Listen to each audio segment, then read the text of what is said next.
when bands get back together, the reunion sometimes doesn't last that long, but that's not the case for the Blow Monkeys. Now, the band had a string of hits in the 80s with songs like Digging Your Scene. They split in the early 90s, got back together again 5 years ago, and they're still going strong. Well, they've just released their third album. Their lead singer, Robert Howard, is here to tell us all about it, but before we speak to him, we're going to remind ourselves of some of the band's biggest hits.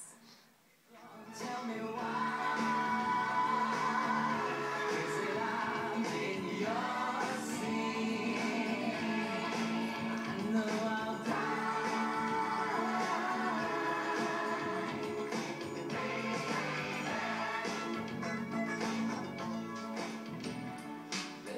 It's meant to change your life when you fall in love. And if this is what it's like, I couldn't ask for more. Well, I just about had enough of the sunshine. Hey, what did I hear you say? You know it doesn't have to be.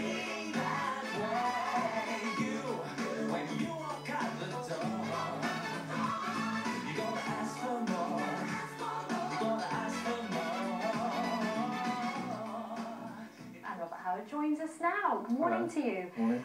Well, it all sounds quite sensible, really. You split back then. What you were having young children and decided it was time for a break.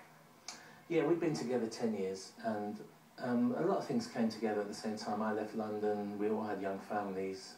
Music was changing as well, you know. So it felt like the right thing to do.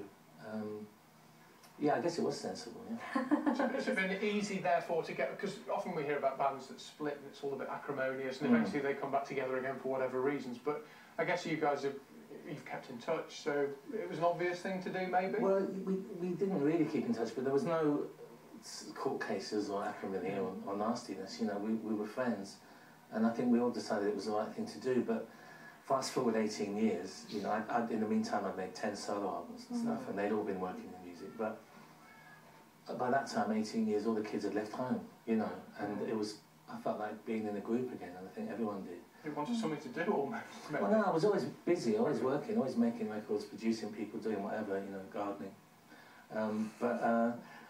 To be in a band, there was only ever one band for me, so it was the original members, you know, back together again, making new music. Well, and we've actually got a clip of your new single as well that we can hear some of that. Yeah.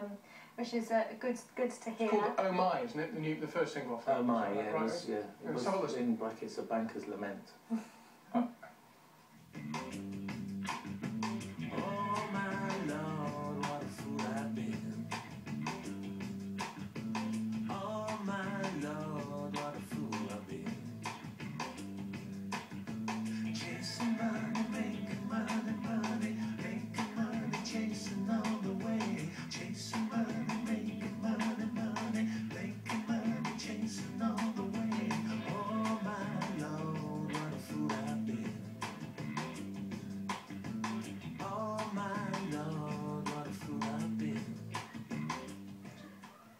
I was going to say, like a lot of good pop songs or good records, tunes, it's got a bit of a message to it. There's a political element to that then.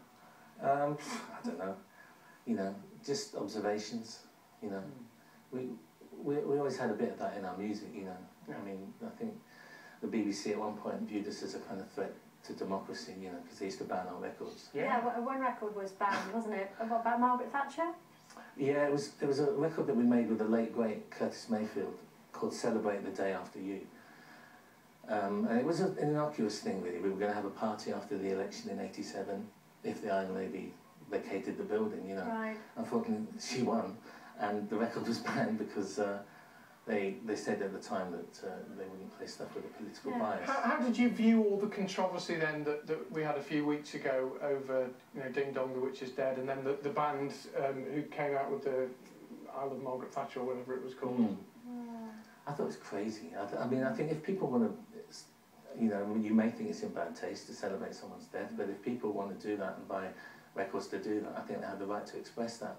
So to not play it or just play a snippet of it to me felt a bit strange. Is the establishment more accepting then? The BBC and everybody else more accepting now of music, or is it still? Well, not Ding Dong the Witch. Well, no, clearly not in that case. But generally, things get played a lot more readily, do they nowadays? Do you think?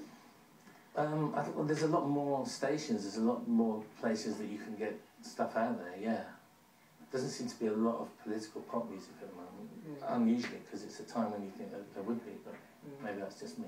And you're being reunited, if I can put it like that, for some time now. What's it like being back together when, you know, you did have years apart? What's the dynamic like when? Well, you kind of remember why you split up. You know. No, but I love it. You know, the brief was that we're gonna make new records. I mean, we got together 5 years ago, and we're now into our third new album. So we've been pretty prolific. We've been out there touring, and it was about making new music. You know, and every band has its own unique sound. The four of us in a room playing is what we do. So it was that was really what it was about for me, not kind of like a nostalgia thing. Okay, well, thanks very much for coming in. It's And my great to hear the pleasure. music as well. Thank you. Thank you very much. Thank you.